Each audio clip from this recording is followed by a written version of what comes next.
Good evening, ladies and gentlemen, and welcome back once again to Stay Tuned Live, the animation-themed live stream podcast all-around showy show happening right here on Streaming the Magic on Facebook. I'm glad to have you guys here once again. Once again, my name is Machi, and I'm an animator, podcaster, and former Disney cast member, and it is my pleasure to be your host each and every week as we deep dive into the world of animated film. Well, we are nearing the end of season 1 of this show, if you can believe it. But before I welcome tonight's guest, I thought it would be a great time to let you guys know there are some big things on the horizon for Stay Tuned Live. People are paying attention, the show is growing, and that's thanks in part to you, my viewing audience. The comments during the show, the new subscribers and patrons, all of it helps. So, if you are enjoying Stay Tuned Live, here are 3 ways that you can help it grow. Number 1, like and share this episode right now. Number 2, like and follow the official Stay Tuned page right here on Facebook. And that is located at facebook.com/Stay Tuned Show. There it is right there. And number 3, make sure you're following Streaming the Magic so you can get notified about future episodes of this show and, of course, all of the great programming that Streaming the Magic does. Okay.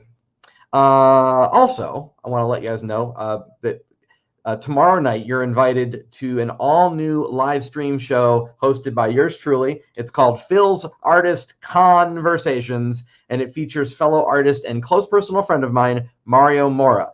We're going to take a closer look at the lives of working artists and analyze what it means to pursue a professional, creative life. A lot of that has to do with the convention scene. Our guest tomorrow is comic book artist Matt Wendt, so tune in tomorrow night at 8 p.m. Eastern, 7 p.m. Central, and you can watch for free from the official Stay Tuned page, once again located here on Facebook at facebook.com/Stay Tuned Show. Okay, tonight's guest has a history of working in comic books, and since then, he's taken on being a producer for animated shows such as She-Ra, Princesses of Power, Steven Universe, and the new Rocky and Bullwinkle Adventures for Amazon Prime.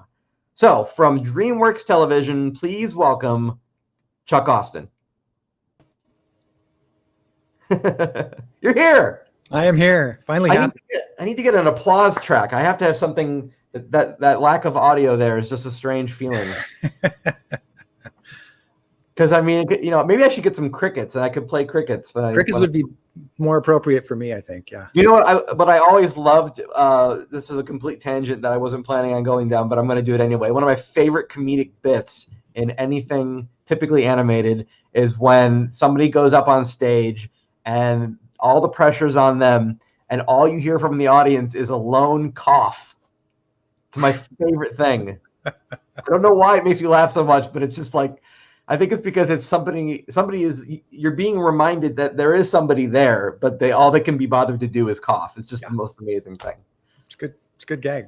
It's a good gag. Anyway, so, welcome, Chuck. Thank you. Yeah. I wanted to first start off by saying, talking about how you've worn a number of creative hats. I couldn't help but notice in getting to know you that you've done a number of things through the years. And one of those things has been a visual artist, and one of those things has been directing.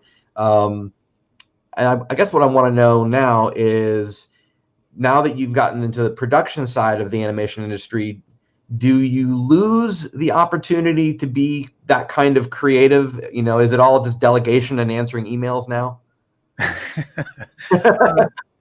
To a large degree, but no, actually I get a lot of creative input. But my job, instead of being the person who drives the creative, is somebody who supports the creative. So the creative ideas that I come up with are in support of what somebody else is trying to do. So usually I'm working with another EP who is the writer, the head writer, or the EP on the writing side, as we say. And so a lot of the creative ideas that I come up with are ways that we can do things, faster, cheaper, but still achieve what it is that the EP wants to do. And that's an interesting thing, faster and cheaper, but still holding on to the vision, right? Yeah, oh yeah. I mean, we have budgets that we have to work on and work within, and we have a lot of various different things that draw us back or step in the way if we have, financially or what have you. So we have to figure out creative solutions for getting around those, and yet still be able to do the stuff that we want on the So screen. you must have been so happy when it came to imagining Rocky and Bullwinkle, because talk about a show that had a limited production budget on its first run. I don't know if anyone out there has watched the original stuff, but it's essentially like watching a slideshow. Yeah, and I think they knew it. I think, but they were, in a lot of ways, it made them be more creative to come up with some funny gags and weird ideas to go along with the limited drawing ability that they had. Sure. Yeah, we had a much easier time of it. We had the art director Chris Mitchell came up with a look that threw back to the old style, but at the same time was a very new and updated version of it that gave us a lot more latitude. The animation studio in Canada was fantastic, and they really brought it to life and kept some of the weirdness and the fun of it all. So yeah, I was pretty happy with that one. They did. The new series is very wacky, but I mean the old stuff's pretty wacky too. And I think the only thing that's maybe didn't make it as heavily into the new series, which is fine. Each show can be its own thing. But I would say like there was just so many puns and wordplay things in the old show. A lot of groaners, but you kind of love that about it after a while. You know what I mean? Yeah. Was that what was the conversation like when you guys were adapting those characters for a more modern audience? Well, so much of it was how can we harken back to the old feel while at the same time sort of bring it into a modern sensibility. And as with most of the shows that I work on, you're always looking for whatever the core relationship is that's going to carry it through. And, it's the friendship between Rocky and Bullwinkle that really carries it. So as long as you stay focused on that and keep in mind a lot of the other crazy, wacky stuff. And it also helped that we had Mr. Ward's daughter and granddaughter giving us advice and suggestions, and even sometimes taking us through the archives of the old studios to have a look at the way that they approach things and the things that they did. So, wow. So we were able to I was, on the whole, I was really, really happy with it. And I think they were very happy with it too. Was it a show that you were, the original, was it a show that you were very familiar with from when it came out? Oh yeah, very much so. When I was a kid, you laugh at one thing, you laugh at the silly, crazy antics. But then as you get older, you start to see some of the sort of more political underpinnings of it. Oh, and a lot of the much more mature humor that kind of runs underneath everything. And it was fun to kind of grow up with it and still find value in it as you get older. It was just in a lot of ways, that's, I think, the secret to really good cartoons is that you're appealing not only to the kids that are watching it, but to their parents that are sitting beside them. Sure. And what a unique show. I mean, just for those again who haven't seen the original Rocky and Bullwinkle, it's one of those shows where you could put it on and walk away from it and still hear it and still enjoy and laugh at the kind of vaudevillian setup of everything. Yeah, they put it together like an old vaudeville radio play or something. So it was. It's just, I mean, there's not a lot that does that at all, I would say, anymore. Yeah, it's weird because that's how, like, I've worked in prime time a lot. I've worked on King of the Hill and other time shows for years, and we still start out with a radio play where they write the script and then they record the actors and they build it a radio play and send it to us, and then we turn it into a visual. So the writing is always first and foremost in everybody's mind when they're approaching it. So it's kind of amazing how funny it can still be, even though you haven't got any visuals tied into it yet. Absolutely. And let's talk about King of the Hill for a moment. There's still so much love for that show. Yeah. What do you think it is that kind of captivates people into those characters' world? I think it's just an identifiability. And, that you can, even if you aren't Hank Hill or Dale or Bill or Boomhauer, somebody who is a Hank or a Bill or a Dale or a Boomhauer. Yeah. They've waited on you at a store, or they've come to repair your car, or there's somebody that has been a part of your life. In my case, it was my family.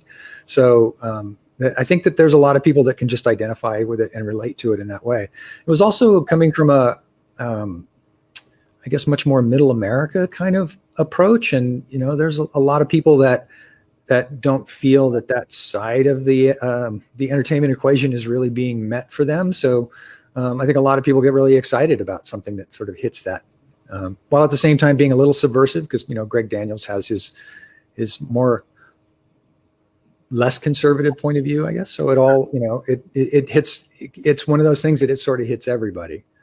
It does. It hits that kind of commonality note that we can sort of relate to almost immediately, I would say.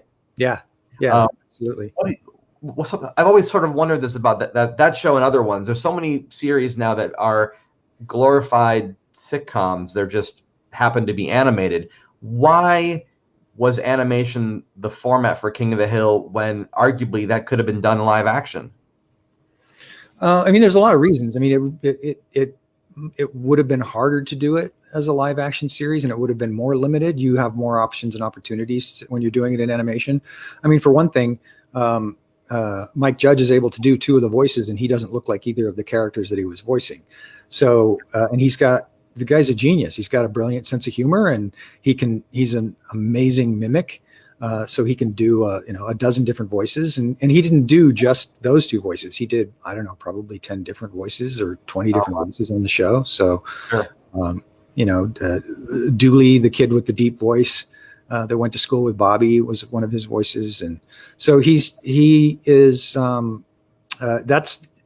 it's much harder to find a diverse range of actors that can do all of those things. And so you can cast entirely for comedy and acting skills. They don't have to actually fit the visual style of whatever it was that you had in mind for the character. So there's a lot of things that you get from animation that, besides just wacky, crazy drawings and, pushing it as far as you can in an animation style. Even though it was a much more realistic series, there were things that you would have been really tough to do in live action. That's fair to say. Yeah, but I guess when people think cartoons, there's this broad spectrum we don't consider, because you've got like the squash and stretch extremism of the 1930s stuff, and then you have something like King of the Hill, where it, like you said, it adheres to gravity. Yeah. So it's very different. Very different. Yeah. Do you kind of prefer one to the other? Do you prefer like the freedom of a show that's, let's say, more like Rocky and Bullwinkle, or? I like variety. My career has been all about variety and doing different kinds of things. So I look at it as a medium. I don't really look at it as a genre. So it's like comics, back in the heyday before superhero comics ruled the world. Right. There used to be crime comics, and there used to be funny animal comics, and there used to be all kinds of stuff that we just don't see any more of right now. And Prince Valiant. Yeah, exactly. Prince Valiant. Tarzan was one of my favorites. I used to read it in the newspapers. So, and Ricochet was one that I used to love, by Stan Lin. So there's and that was a Western. So there's a bunch of stuff that that you can do with the medium that is, it's not, you don't have to be restricted. And that's one of the things that I love about it. And at the same time, I like, I like straight stories. I like science fiction. I like adventure. I love Western. I'm a huge old Western fan. So I don't see any reason why somebody can't do all of those things if they want to. Sure. So coming from the production side of things, see, I always imagine that if you're the artist, that's about as close to the art as you can get, because you're the one drawing it, right? But I guess you can confirm or deny this with me. Is there more creative control as you go up the chain of command, or is there like a wedge now between you and the work because of all the other people that you're kind of working with?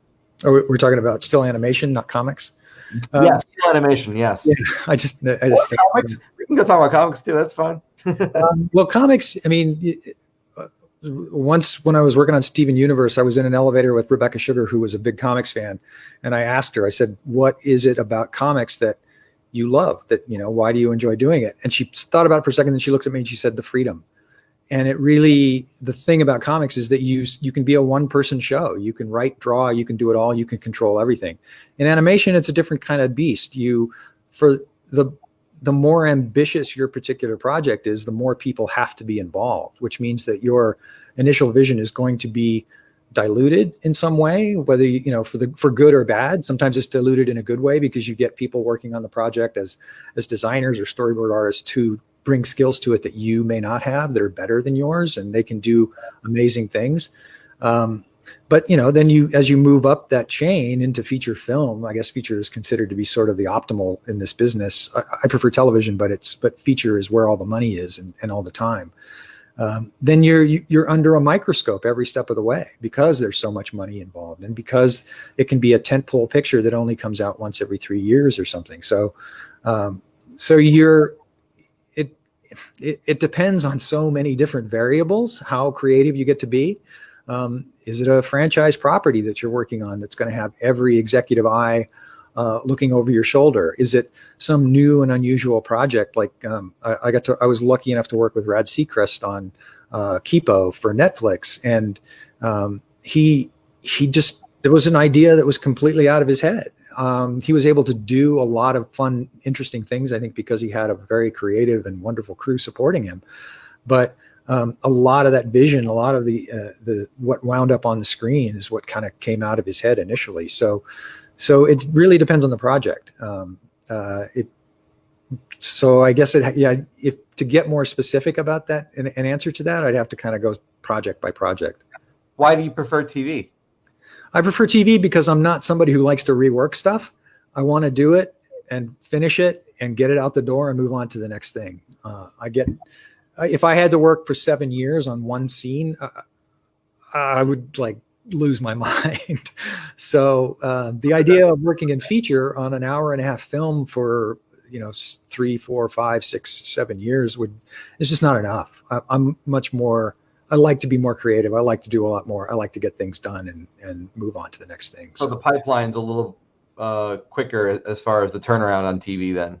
Yeah, in the time it can take somebody to do a feature, we can do the equivalent of 23 features in the same number of years. We can put out, 23 entire movies, whereas somebody else is working on. Now they don't look like features, obviously. They don't have that level of quality animation sometimes, or it's just not up to the level of something like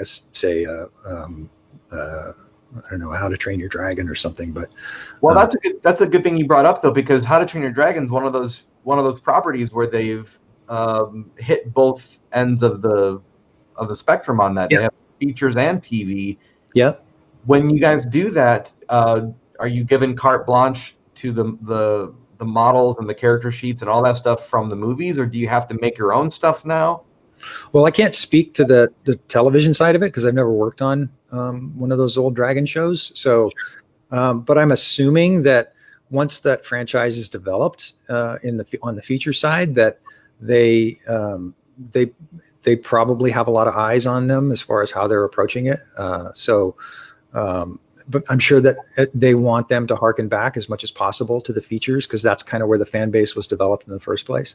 I mean, they brought in the actors from the original movies, so they were doing everything that they could to kind of tie it into that original, the original franchise and the original concept. But it's going to be different. The production quality is going to be not quite as high. It's just it's a different beast. It's a very different animal. How is your literally a different animal because it's a dragon? Yeah. You have to train it. How has your job changed now that creating content for streaming services has been introduced? It's different. In a lot of ways, we're still kind of figuring it out. But before, everything used to be all about the overnights and the ratings and, how did it do last night? And now we will drop an entire 6 to 13 episodes at a time. And everybody watches them in a weekend. So so the reaction is different. And also the model is different because it's usually a subscription-based model as opposed to an advertising model. So what they're looking to do with the new content that they get is to build up subscriptions over time. So if what they want is somebody who obviously hasn't subscribed to the channel before and says, "Oh, hey, I like this series. I've heard it's really good things about it." It's like how many people got a Disney Channel, Disney Plus subscription because they wanted to see The Mandalorian, Yeah. And it doesn't matter that The Mandalorian came out a few months ago. I still know people that are still signing up for Disney Plus to see it because they're hearing from other people about it. So the overnight ratings are not the be all and end all that they used to be. Now it's something that's developing over time. So whereas before, if you didn't have a top 10 or a top 20 show within the first couple of weeks of being produced, you could be shut down. Now we can be hired to produce a couple of seasons at a time. And unless it's doing incredibly poorly or they've just decided that they want to move on to something else, generally we get to finish those series because they recognize that over time they may draw in additional subscribers. So it's all changed. It's all different, but life is always changing, and that's part of the fun. Is trying to figure out what's new and how to handle it. And speaking of changes, this is my attempt at doing a segue.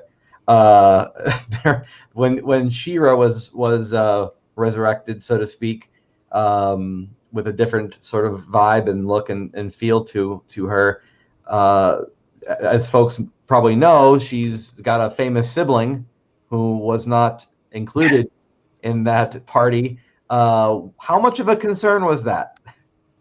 Well, I was brought in after all of the development was done. Noelle did all the hard upfront work, and then they just basically brought me in to sort of help support what she was doing.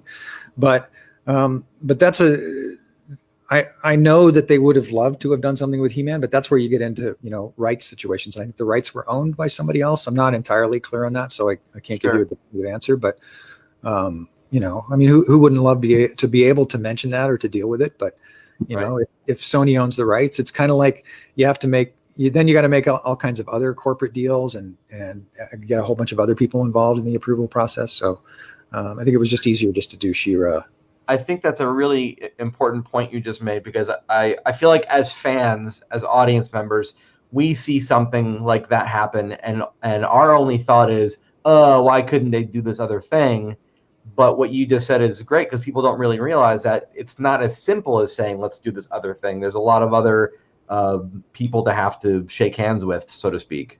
Yeah, and sometimes those things are unexpected, and sometimes they can be worked out. Like the Marvel movies worked out their deal with Spider-Man and Sony to be able to get Spider-Man into the movie. So sometimes they can be worked out, sometimes they can't.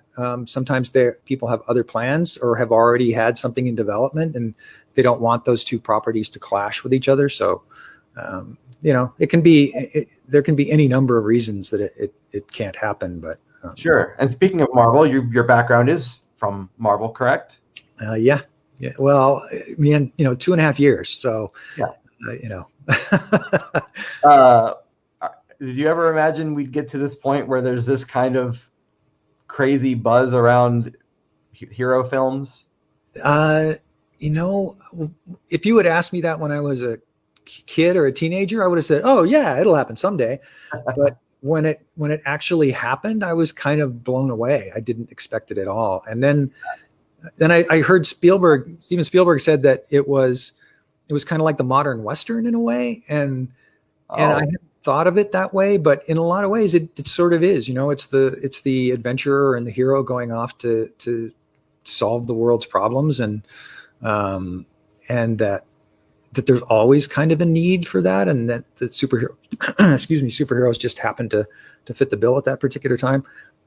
I don't honestly know. It surprised me. It caught me completely off guard, but I enjoyed it like everybody else did. I went to see most of the movies. I think I saw most of them. Is there a character that you grew up reading, or even that you worked on writing for a while, that you feel like hasn't been given a fair shake yet? Oh, no, I don't think so. I mean, the thing that when I was writing the X-Men, and it was just around the time that the X-Men movies were getting started. Yeah. And as I'd never really written series comics before when I started writing the X-Men.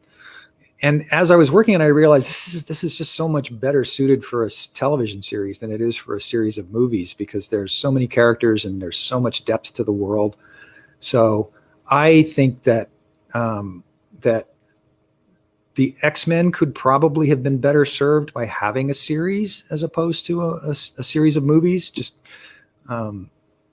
but that's neither here nor there. I mean, I enjoyed those movies when they were coming out, and Sure. But there's a little part of you that while you're watching them, you're like, what are you guys doing? What are you screaming at the screen internally?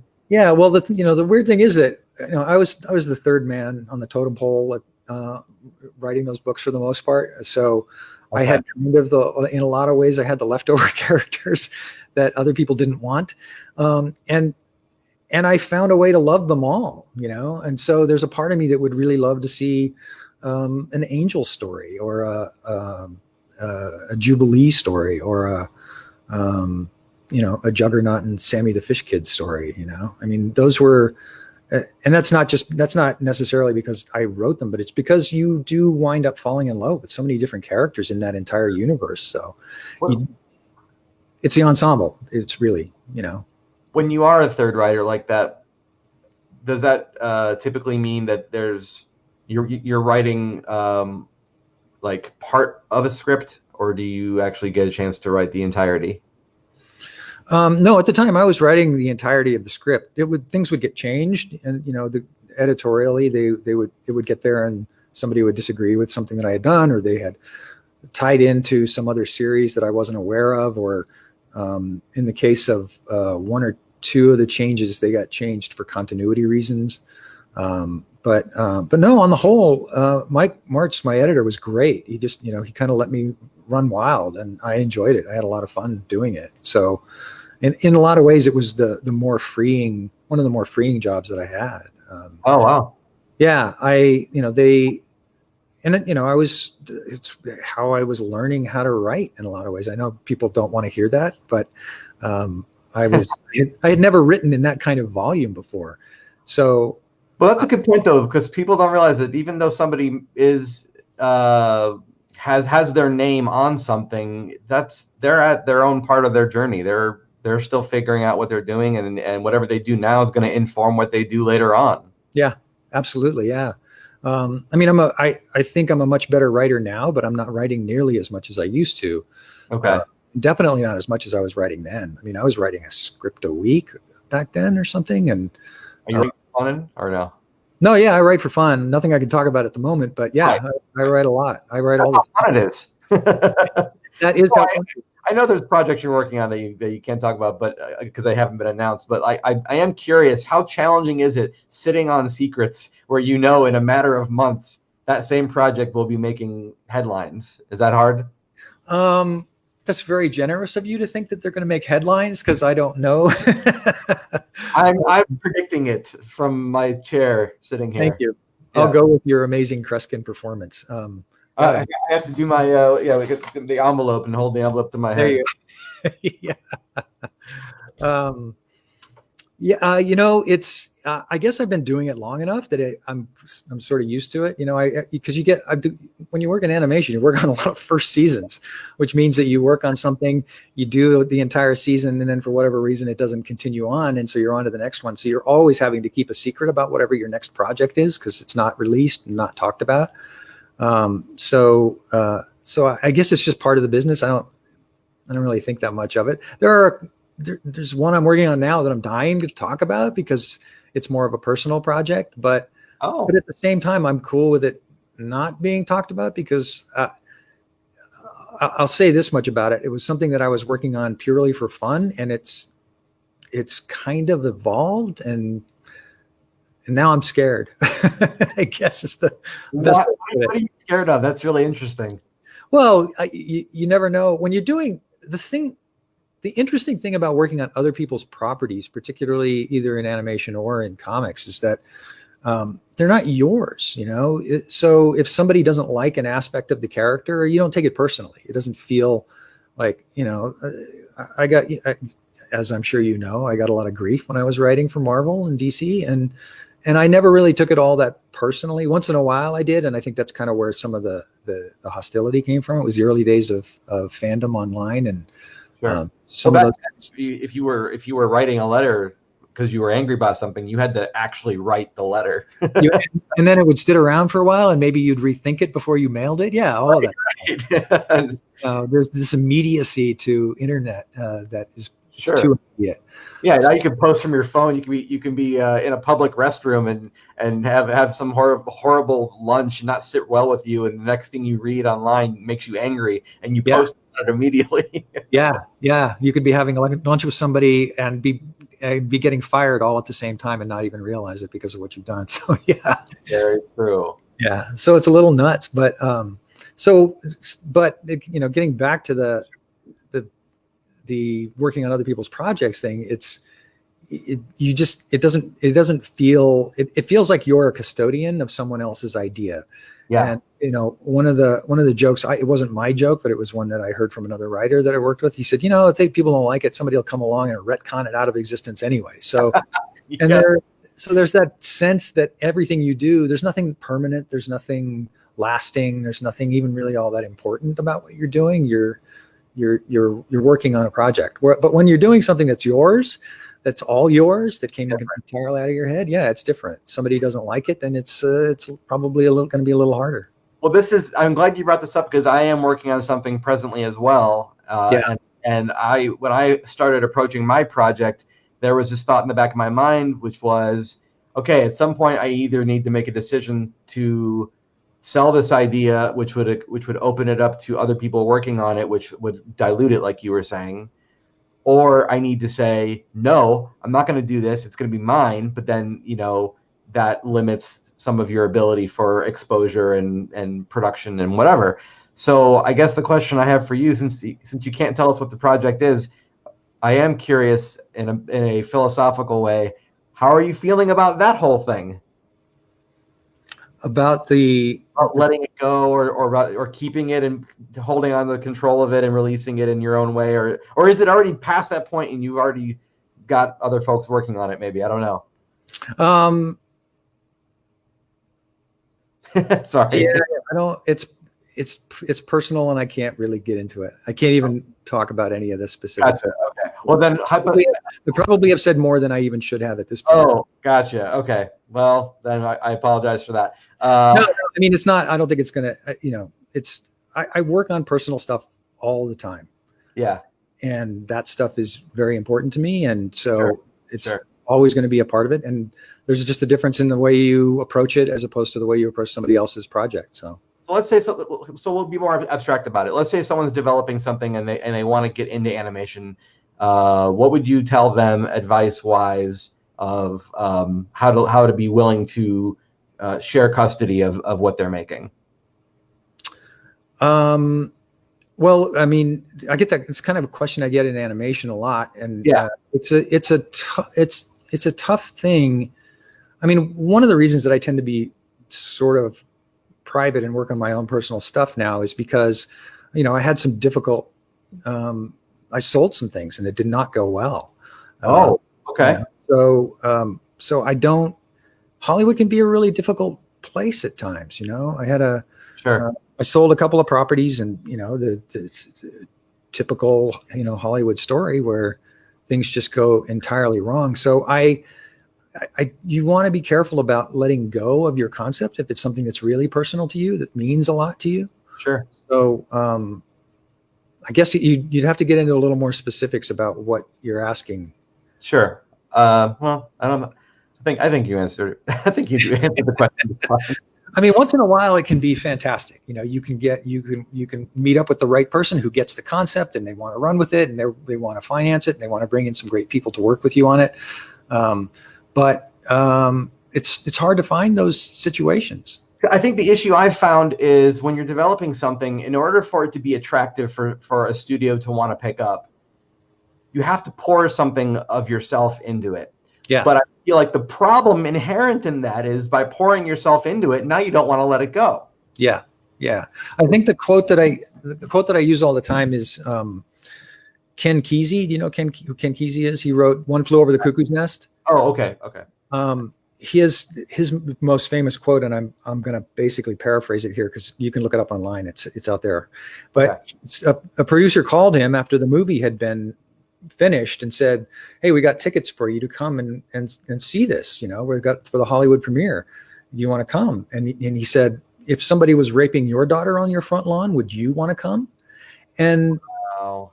He felt really strongly about the changes that they had made to the script that he had done, but at some point he lost control of where that was going.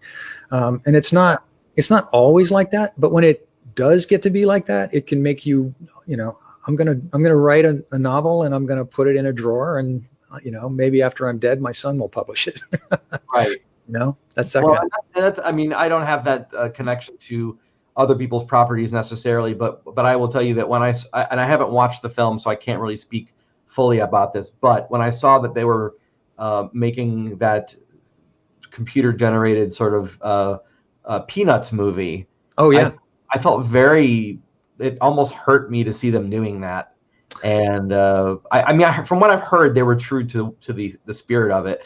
But I was just like, man, Charles isn't around anymore to say anything about this. I kind of feel like that's not cool, It's tough. And the fact is that my son and I loved watching that movie together. So Sure. I had my reservations about it because when I was young, I wanted to be a strip cartoonist. That was how I got into drawing in the first place. Chuck, me too. Oh, really? That's how I got started. The stuff you're seeing behind me is actually all stuff from a strip that I draw, and I've been a strip artist since I was in, I don't know, high school or whatever. Wow, that's amazing. Yeah, I love comic strips so much. Comic strips are great, but with the dying of newspapers, I finally got to the point where I don't know, maybe around the same time I was doing comics, so maybe 15 years ago, I had a strip that got interest finally from a syndicate, there was no money in it. They told me flat out, don't quit your day job, but you got to turn in a daily newspaper strip, and you got to send us about 30 ideas a week so that we can whittle it down to 7. And I just couldn't do it. It's a hard, brutal life. It really is. Yeah. So I know that Charles Schulz he's one of my legends. I love that guy. So yeah. And I never met him personally, but I know people that did that thought really highly of him and just loved the guy. So I had a lot of the same reservations you did, but I don't know. Life moves on. You try to do the best that you can. It's like what we did with Rocky and Bullwinkle. The Ward family seemed to like what we were doing, and that's probably the best that we can do. But would the creators have felt the same way? It's hard to say. It is. I try to look at it like theater. I mean, there's going to be future interpretations of Peter Pan coming to the stage for years to come. Yeah. And I try to think of it like that. This is so-and-so's production of Peter Pan. You know what I mean? Yeah. And I think, like with Peter Pan, a lot of the people, technically, even though Peter Pan is, I guess, in the public domain, most of the people who create one try to use some of the proceeds to benefit the charity. That was it J.M. Barrie that created that? J.M. Barrie's charities. So, if you're doing something that at least feeds into the spirit of the sort of the selflessness of the original creator, I think that's a good thing. I agree. I think that's great. It's a great way to honor their original intentions. Yeah. But back to the animation world, directing versus producing. What can you tell people about the difference in the role and why you would want to pick one over the other? Directing is, it's different from feature to television. In television, you're one of several directors, and in feature, you are the person basically running the show. The producer is the one who gets those people what they need and gives them notes and suggestions as far as where it needs to go and how to make it the best that it can be. And also in television, part of my job is to make it consistent from episode to episode. I'm fortunate enough to be able to work with just some amazingly talented people. And if you surround yourself with talented enough people, then your job is so much easier. You're essentially just kind of guiding people along as a producer. Like, on She-Ra, that was a team that was just so good and so well-oiled, and they knew what they wanted, and Noelle knew what she wanted, and she had a very strong vision for it, and the writers were really supportive of that and carried it through for her. And they were all incredibly talented. The directors were amazing. And so my job on that show was just, here's, I'm the old guy in the room, and this is what you got to kind of watch out for. Cause you send it to this then it's going to be, you're going to maybe run into these problems, or when it comes back into post, you have to kind of watch out for this stuff. And so your job is almost more like a mentor, kind of a guide. Whereas with a director, you're actually getting into the nuts and bolts, and sometimes you're redrawing scenes, and wow. you're overseeing your board artists, and you're trying to keep them as a cohesive whole, even though all of them may have a completely different drawing style. You've got to have a show at the end that looks like it was drawn by all of the same people. So it's much more directly involved and challenging. And then, on top of that, you got to deal with me coming in every once in a while and saying, hey, you got to change that. It's not working, so. Right. That's the role of the big bad boss man. In some ways, yeah. And then I have people that come into my office and tell me, hey, you got to change what you're doing. You can't do that. So then the showrunner on a television series is more like the director from a film series, right? The showrunner on a series is more like the director on a film series in a lot of ways. Yeah. So they're guiding and overseeing everything. There's more division and more jobs in TV than there is on a film. That's what it seems like. There is, because there's more material that has to be produced. So you have to divide up the team, and you essentially usually have on a series, you have 3 directors, and then you have on each team for a half an hour episode, you usually have 3 board artists per director, sometimes more. Plus you have revisionists that work with the director so that when the board artists are done with an episode, they can move on to the next episode. And then the revisionist stays and works on, addressing notes and dealing with things. So yeah, you've got a much bigger team, and everybody's moving at a much faster pace in television than in feature. Is there more of a trend right now, do you think, to having continuity? I know there are some shows that have done that through the years, but I imagine that can be a challenging thing to do, to try to keep it feeling like, even though it's episodic, it still has a through line of, I remember when they did this thing they're referencing from this other episode, and now they're using it here in this episode. Yeah, that's the job of the EP. Like on She-Ra, Noelle would keep she knew all that stuff when she came in. She knew what this character was going to do by episode 25. She knew that this character was going to die here, that this character was going to lead into this, what this relationship is going to pay off at this point. So she had all of that stuff figured out. It was essentially, it was just my job to support that and to help her to get it there, and to, make sure that we hit the emotional beats, make sure that the story points stayed on story point, that we didn't cut something in episode 3 that needed to pay off in episode 12. So, but yeah, all of that stuff is guided and overseen by the lead EP, or, the story EP. So generally that's the people that I work with, that's generally the other producer's job. My producer's job is more just kind of keeping the show on track and keeping everything consistent as much as possible. Okay. Do you have a sort of, I don't want to call it a bucket list for animation, but do you have a sort of like, man, I haven't tried this yet, or I miss doing this, I'd like to get back to this kind of thing? I don't think so. I've gotten a chance to do pretty much everything that I enjoyed. I just like doing something that's different and creative. Sometimes there are things that you don't think you're going to enjoy, and you wind up just really loving. I didn't know I was going to enjoy working on She-Ra, but in the end, I loved it. I was very proud of that show and the way that it turned out. How much did you know about She-Ra, the original series, before coming into that series? And is it better to not know as much when there's a zero? Okay. Was that actually a good thing for you? It was a good thing, because I was one of the few people who came into it without any preconceived notions about what it should be. Okay. One of the difficult things about reinventing a concept is that sometimes it's hard to let go of your old biases and the things that you were passionate about. Sure. I remember working on some Avengers animated stuff, and I was working with a bunch of guys who hated the new version of the Avengers and loved the old version, the old Jack Kirby version. And in some ways they were actively subverting the situation, because they wanted to kind of go back to that old school way of doing things. Oh, wow. So there are, and then there were the people that were passionate about the new version of the way the Avengers were going. This is way before the movies. This is quite a ways back. And they wanted it to. So you had these kind of competing ideas about the way things should go. It's always better if you can get people who don't get locked into those preconceived notions and are willing to kind of take it in another direction. So I felt perfectly good about it. For me, it was all about making this show and this interpretation the best that we possibly could. And at the same time, there was, we worked with a lot of people who were fans with the original show, so there were a lot of nods to it. I mean, they were all through there. If you really want to look, there's just like Easter eggs everywhere in that series to the original series. So, whose job is it to keep everybody maybe feeling good about the unified direction that they're taking? Is there a particular person? I mean, everybody can obviously contribute to that, but is there somebody who it's their job to make sure, okay, I go around to each person in each department and just kind of keep the energy moving?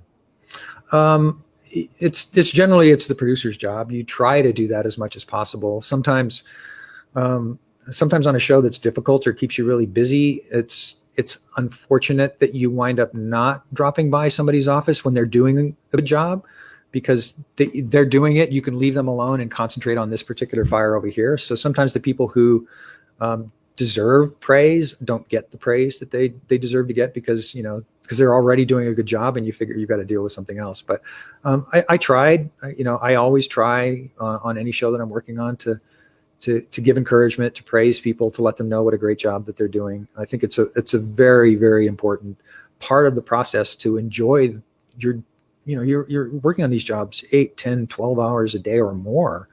You want people to feel good about it. You don't want them feeling like, God, I hate doing this, and now I got to stay up until midnight to try to get it finished. So, right, you got to. It's important to show appreciation and to tell people, God, that's an amazing design, or wow, that board section just gave me chills. What series do you think surprised you the most? That even though you were behind the scenes the whole time, when you finally got to watch it, you're like, wow, that landed way better than I thought it was going to. Or gelled better, and not landed better. I think I wasn't sure, because I hadn't heard anything internally before I started working on She-Ra about, what the show was like. I think that one surprised me. It's a show primarily about female characters run by women for the most part, which is awesome and amazing. But there's a part of you that thinks, oh, I'll never relate to this. I'll never understand it. But you do, if the show is done well and it strikes an emotional chord and the characters are real and true, it does gel and it hits you the way that it hits everybody else. So it wasn't, I don't know, I won't say that it was a surprise to me, but it was a delight to see how good that show was and how well it turned out. What do you guys look for from the fans for the kind of feedback necessary to see a show like that return, or even for it to turn into a full feature or something like that? Is it up to the response of the fans, or does it have nothing to do with them and just the people who are making it? I think it can have something to do with the response of the fans, but it just has to do with, sadly and unfortunately in some ways, it has to do with whether or not it can pay for itself. If the show looks like it's not going to lose money, sometimes people will give it a shot. They'll give it a try. I will ask you that. How, now that everything is streaming, how is something making money for anything? It's not technically selling a physical piece of content. There isn't like advertising dollars playing during She-Ra on Netflix. So how is it making money anyway? That is a bit of a mystery to me. I don't know what the internals work, but I have to assume that it's like, it's like HBO. HBO was a subscription-based service, and I think a lot of these new streaming content channels are subscription-based, and I think that if you get enough subscribers, then you make a sufficient amount of money to keep making more shows. Or maybe it's like Looney Tunes gravity, and once we start asking the questions, that's when we fall off the cliff, because we started thinking about it too much. Like, oh no, how is it making money? That kind of. No, I'm just kidding. Yeah. I mean, yeah, I don't. I'm assuming that it is making money, right? Because they're still paying me to make them. So, right, it is probably based on subscription and maybe how many times a show is being watched by someone, and they figure, well, that's what's keeping our fans here, so let's keep paying those guys. I think that's part of it. I think it's what's keeping the fans there. It's what's bringing in new subscribers. But I'm not a money person. I'm a creative guy, so I don't know the answers to those questions. So how hard has that been to keep those two personas separate in your professional life? Like, can you still be a creative person and not get too pulled into the money stuff? It gets tougher the more you move up the ladder, I guess. You have to keep in mind, okay, I need 3 storyboard artists to help me here, but we've only got a budget for 2.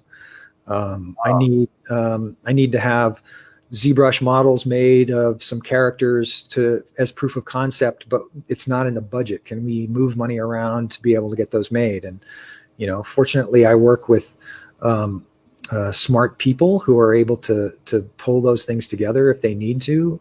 But it's something you have to be aware of, because once in a while they'll just say, yeah, you know what, there is no money for that. We can't do it. So I have to be more aware of it than usual, but I don't have to worry about how Netflix keeps its lights on. Those are the nights where Chuck stays late at the office messing with ZBrush for the first time, trying to go, all right, I just got to do this myself. Sometimes, yeah. Sometimes it happens. Yeah, I've learned Premiere when I was. Oh, okay. When I was working at Film Roman, I learned how to work on the Avid by climbing through the ceiling and getting into the edit bay after hours. So, I know about Avid. Yeah, yeah, yeah. That's back when you had to turn a crank on the side of the machine if you wanted to edit something. Yeah, yeah, exactly. We got someone in the room watching named Kevin Garcia, and he's saying Kipo is really amazing. Oh, thank you, Kevin. I'm glad you liked it. I had very little to do with that other than to help Rad. It's all Rad. He follows up that statement with a couple other statements. He says, "Sammy the Fish Kid." So I guess you got a fan of Sammy the Fish Kid. He says he loves She-Ra the series. He wants a sequel series where she meets her twin. That's all. And he also says, I've always been of the opinion. I'll put his comment here on screen. I've always been of the opinion that Spider-Man should be a TV show, not a movie, and I liked the movies. Yeah, it's a similar kind of thing. There are so many great stories, and as much grief as I used to get about being the romance guy when I was working at Marvel, that was the whole thing about Spider-Man was Mary Jane or Gwen Stacy, and I'd love to see all of that stuff play out as a series. How excited were you to see Into the Spider-Verse? Oh my God, that was amazing. And I have absolutely no connection to any of those characters because I know, but I just as a fan of Marvel stuff, I imagine that was a gleeful moment anyway. Well, it sort of was and it wasn't. It was like I was a fan of the old Spider-Man, the old Peter Parker Spider-Man, and the John Romita, Ross Andrew comic. I know I'm dating myself now, so people can figure out how old I am, but I didn't know who Miles Morales was when I went to see that movie. I didn't know that there was a Spider-Gwen. I didn't know any of that stuff. That'd be the best way to be introduced to those characters if you think about it, because you didn't have any preconceived notions about it. No preconceived notions. And if they grabbed me, then they did a good job, because that meant that they explained to me well enough who they were that it wrapped me up. But yeah, I mean, I teach a class in how to engage your audience emotionally. And in that class, I use scenes from the Spider-Verse about what an amazing movie it is. It's just so incredible. That's great. Do you teach online or you teach at a university?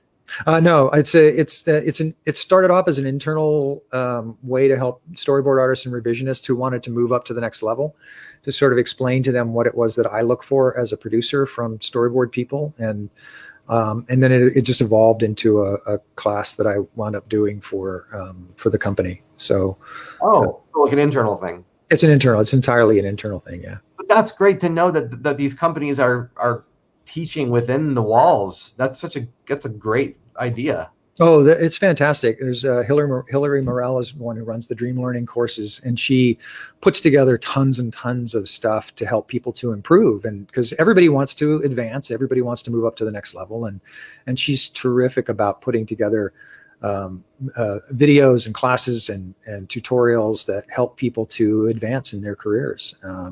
It's a great division of the company. You found a pretty good home with DreamWorks then. I love it there. I really do. I've had a great time. Yeah, it's a good fit for me. And is it two separate entities, the film side and the TV side? It's kind of like the company's split, or is it all feeling do you feel like you could go and talk to the folks in features at any point in time?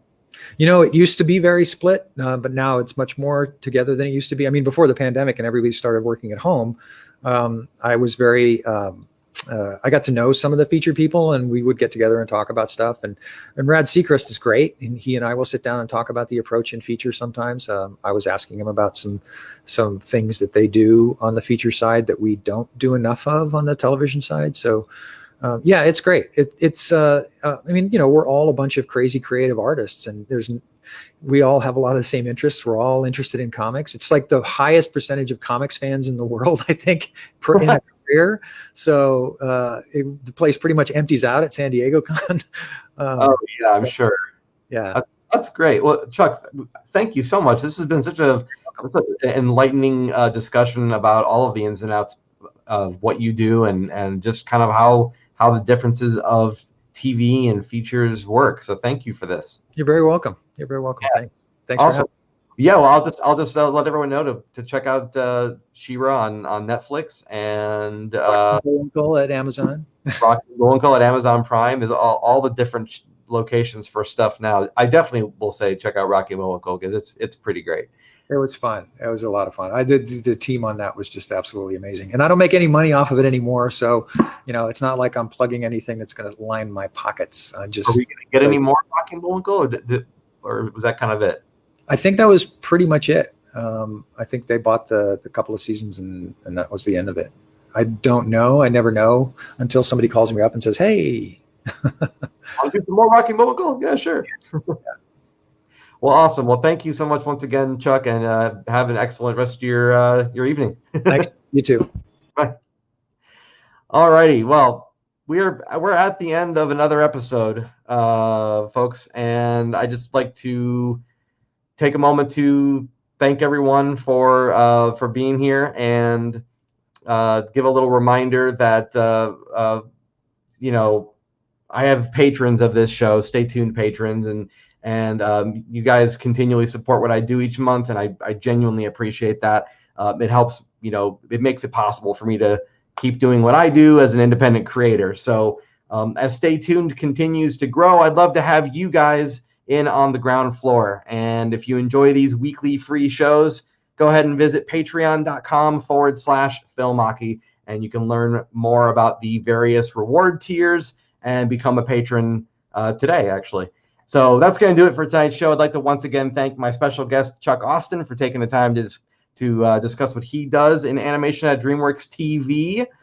And if you guys would like to interact with some like-minded individuals who watch this show, go ahead and check out the amazing Stay Tuned community right here on Facebook for free daily news from around the world of all things animated. You can get involved right now at facebook.com/groups/Stay Tuners.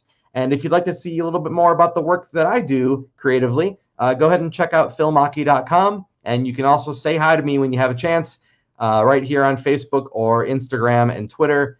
And just search under Philmachi, or you can search Retail Sunshine as well. Anyway, I've been Philmachi. You've been a wonderful audience. And until next week, keep those eyeballs peeled, those ears open, and be sure to stay tuned.